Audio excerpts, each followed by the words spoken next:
Bonjour à tous, c'est Tristana, bienvenue dans une nouvelle vidéo de l'automne médium. Aujourd'hui, j'avais envie de vous parler de ma méthode de canalisation écrite. Alors la canalisation écrite, voilà, c'est une technique que l'on peut utiliser pour développer, travailler et utiliser tout simplement sa médiumnité. Et j'avais vu que ça intéressait certains d'entre vous, donc voilà, j'ai décidé de faire cette vidéo en vous parlant des expériences que j'ai pu faire par le passé.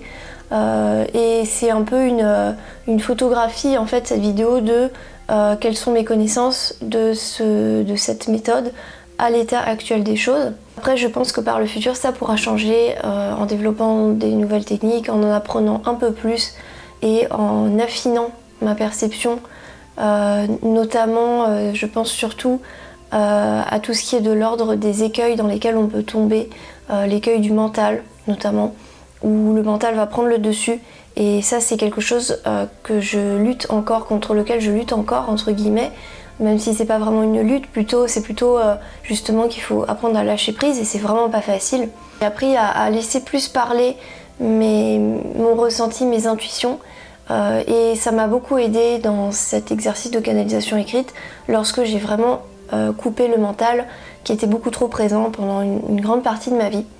Donc déjà, une petite introduction. La canalisation écrite, je ne la considère pas comme étant la même chose que l'écriture automatique. Pour moi, ça n'est pas pareil. Parce qu'en fait, l'écriture automatique, selon moi, peut-être que je me trompe, je sais pas trop, mais de ce que j'ai vu, parce que ça m'a beaucoup intéressé tout ça, hein, donc ça je connais depuis que je suis ado quasiment. Mais en fait, pour moi, l'écriture automatique, c'est plutôt qu'on va laisser l'entité prendre possession de notre main pour qu'elle écrive à notre place en fait. Donc pour moi c'est pas pareil. La canalisation écrite, en fait, j'ai découvert ça dans un livre de Dorine Virtue. Donc on aime ou on n'aime pas Dorine Virtue, je sais qu'il y en a qui n'aiment pas du tout, etc. Moi j'aime bien personnellement, si évidemment il faut pas lire que ça, mais j'apprécie beaucoup Dorine Virtue.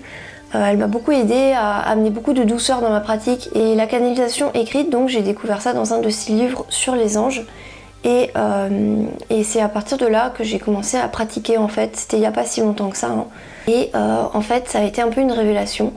Je me souviens en fait la première fois que j'ai fait ça, c'était pendant mes études en fait, j'étais à la bibliothèque de mon IUT, voilà, devant mon ordinateur, donc ça fait pas très spirituel. Mais c'est là que, enfin il y avait le calme, donc c'est là que j'ai pu me poser, et en fait j'ai laissé venir à moi.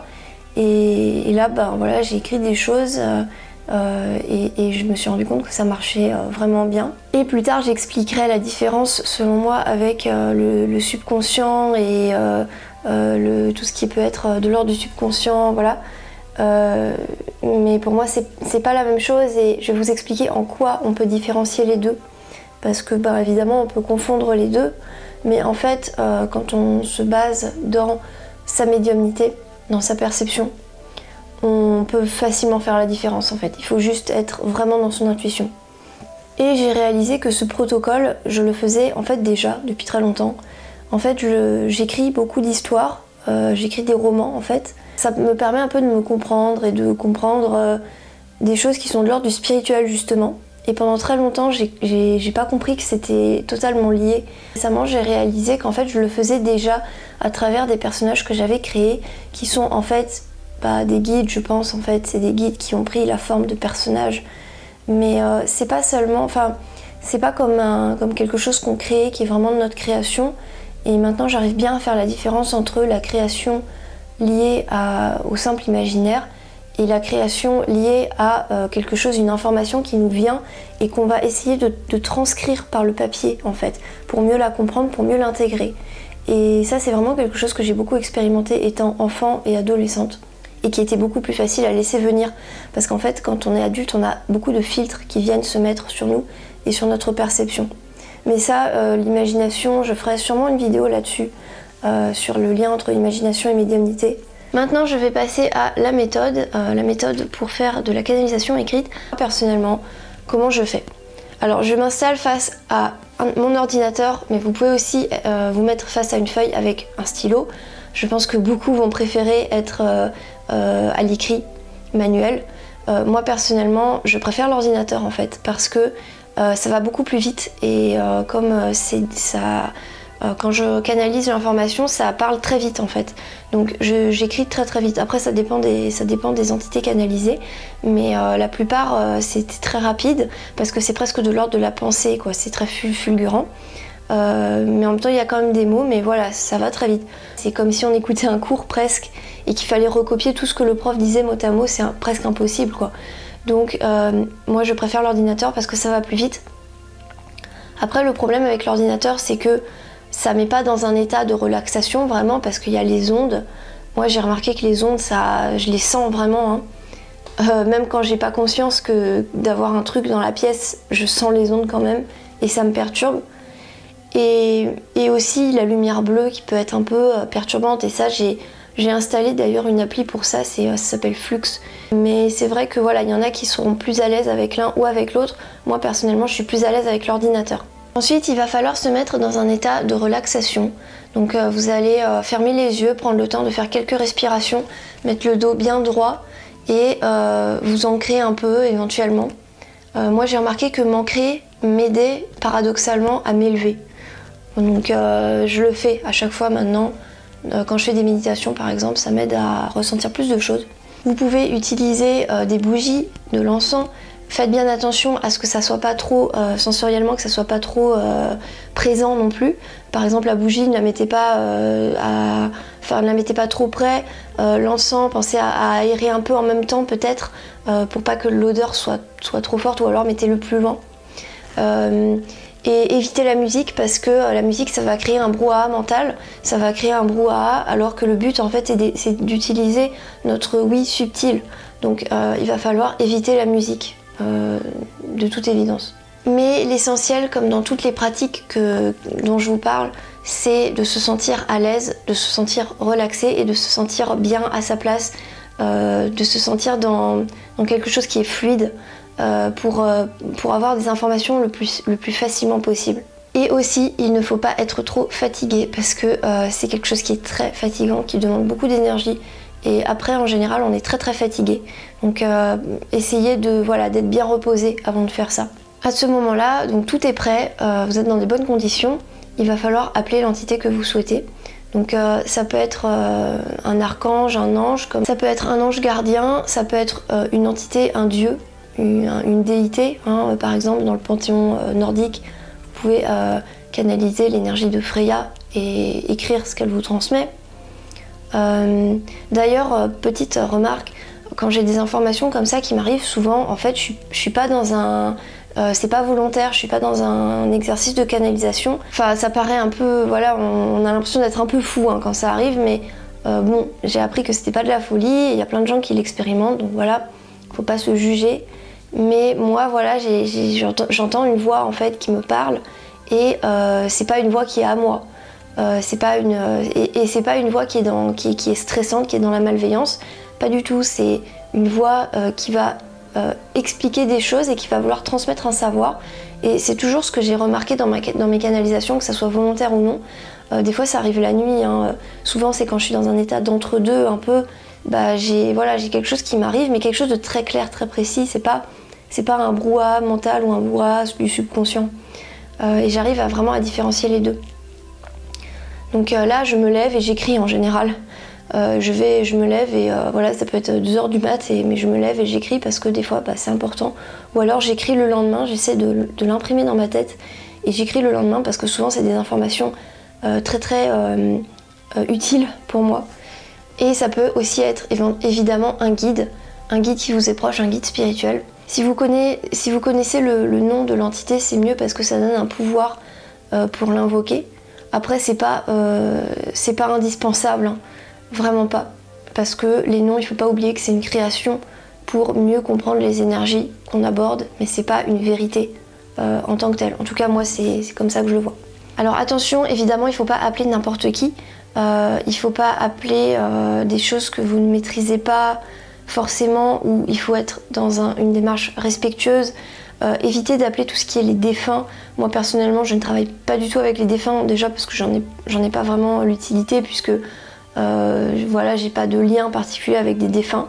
mais évitez ça parce que c'est pas le même ordre d'entité pour moi, c'est pas la même chose.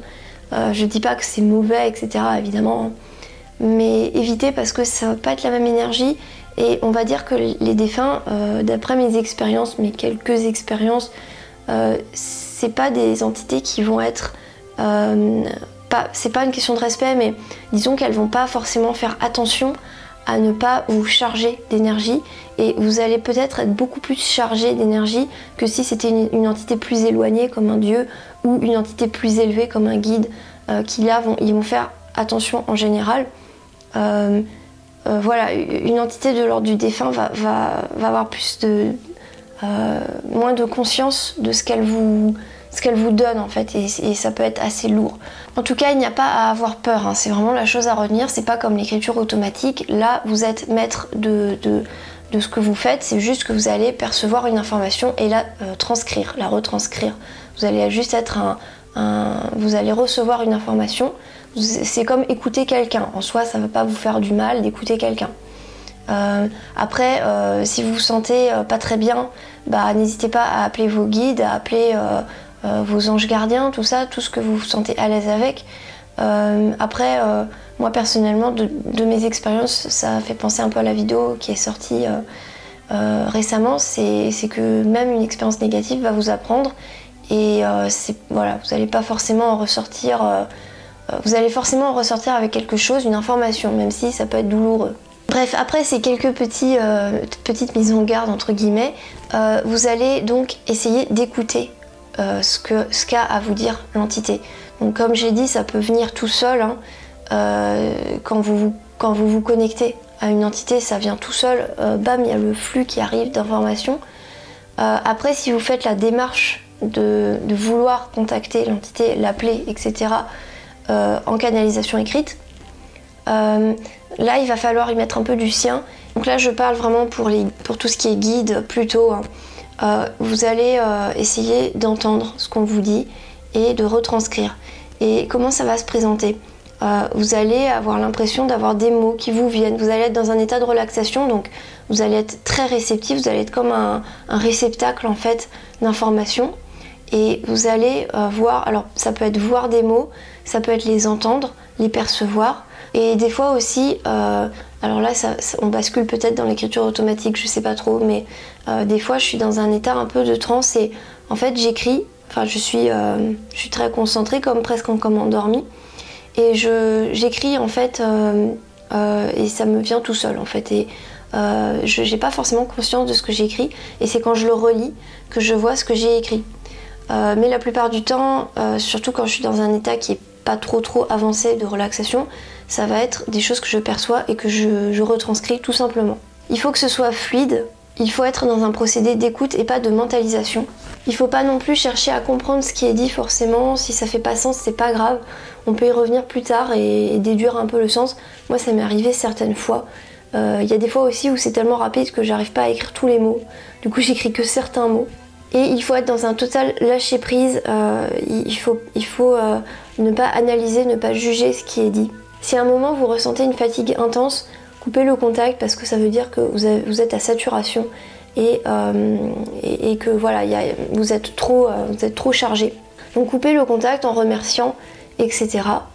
Et après il va falloir faire des protocoles pour revenir un peu, descendre un peu. Et il faut vraiment rester attentif à son corps parce que des fois quand on est dans cet état-là, on oublie le temps qui passe et on oublie les signaux du corps. Pour revenir un peu redescendre, appliquer des protocoles, donc de l'enracinement, faire de l'enracinement, donc visualiser des racines, mais ça peut être aussi tout simplement manger. C'est important de manger après parce qu'on a dépensé de l'énergie et il va falloir revitaliser le corps. Vous pouvez aussi vous occuper de votre maison, faire du nettoyage, faire voilà, des choses très concrètes en fait. Alors maintenant on va passer à une autre partie où je vais vous expliquer la différence avec le dialogue avec le surmoi que j'appelle notre partie esprit et le subconscient. Alors l'information clé pour différencier un dialogue avec notre âme, notre esprit, notre subconscient, toutes ces choses-là, et une entité extérieure, c'est tout simplement qu'on va ressentir l'entité à côté de nous ou au-dessus de nous ou on va la ressentir proche de nous. Ou alors ça peut être aussi une partie de l'entité. Avec certaines entités, ça peut être juste une petite partie. On va la ressentir avec nous en fait. Et ce ressenti, ça va être un peu une sorte de poids ou ça peut être plein de choses en fait, ça dépend de chacun. Et c'est ce qui va nous permettre en fait de savoir qu'on n'est pas seul. Et on va sentir qu'il y a quelque chose qui n'est pas à nous, qui n'appartient pas à nous, qui est extérieur à nous et qui va ça peut être quelque chose qui nous traverse, c'est-à-dire qu'on va sentir, on va voir des choses, on va sentir des choses. Ça peut être aussi une entité qui va rester en retrait, qui va juste nous donner l'information mais qui va pas vouloir se mêler à nos énergies. Mais en tout cas, on va ressentir qu'il y a quelque chose qui n'est pas nous en fait. Et il faut aussi utiliser son intuition pour savoir si ça résonne. On peut aussi canaliser des mots que l'on ne connaît pas ou alors du langage très soutenu. Voilà, il y a des entités qui utilisent un langage très soutenu et un autre qui est beaucoup plus vulgaire.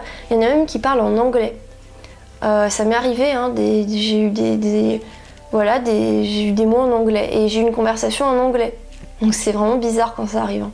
Et en fait, voilà, donc ça peut être vraiment plein de formes différentes, ça va être différent à chaque fois. Vous allez vraiment sentir, il va même y avoir peut-être un timbre de voix. Ça peut être une voix assez grave, assez posée, ou alors ça peut être une voix très légère, très guillerette. Ce qu'il faut retenir, c'est qu'il ne faut pas chercher à mentaliser, il ne faut pas chercher à interpréter, surtout pas, parce que là ça va bloquer. Là vous allez avoir des images qui vous viennent, mais en utilisant votre intuition, vous allez savoir que c'est pas vrai. C'est des choses qui vous viennent parce que c'est votre mental qui essaie de décortiquer l'information qui est transmise, qui essaie de la comprendre. Donc le mental, vous pouvez lui dire c'est bon, tu fais déjà beaucoup au quotidien, là c'est pas le moment, c'est pas ton heure. Et tu pourras venir après pour interpréter, mais là il faut laisser la place à l'intuition. Et donc le mental, il faut essayer de le calmer, de l'apaiser et de ne pas le faire ressortir. Plus on va pratiquer, plus on va ressentir ces choses-là et savoir quand le mental interagit. Et c'est pas évident, hein, ça demande un gros effort. Et moi je suis encore en train de faire ce travail parce que souvent le mental il vient. Mais il faut vraiment travailler son lâcher-prise. Il ne faut pas non plus laisser libre cours à notre imagination. C'est pas un exercice d'imagination vraiment, même si pour moi les deux peuvent se mélanger. Mais là, dans la médiumnité, c'est vraiment pas interagir, vraiment pas. C'est vraiment percevoir l'information et la retransmettre. C'est un peu compliqué parce qu'en fait, pour moi, l'imagination et la visualisation, pendant très longtemps, ça a été complètement mélangé. Donc voilà. Mais en fait, l'imagination pure, c'est vraiment quelque chose qu'on maîtrise nous. Et là, l'information qui nous est transmise, et même les images qu'on peut voir, hein, tout ça, c'est vraiment une information, c'est quelque chose qui s'impose à nous, c'est pas quelque chose qu'on va imaginer, nous, qui va être un fruit vraiment d'une création.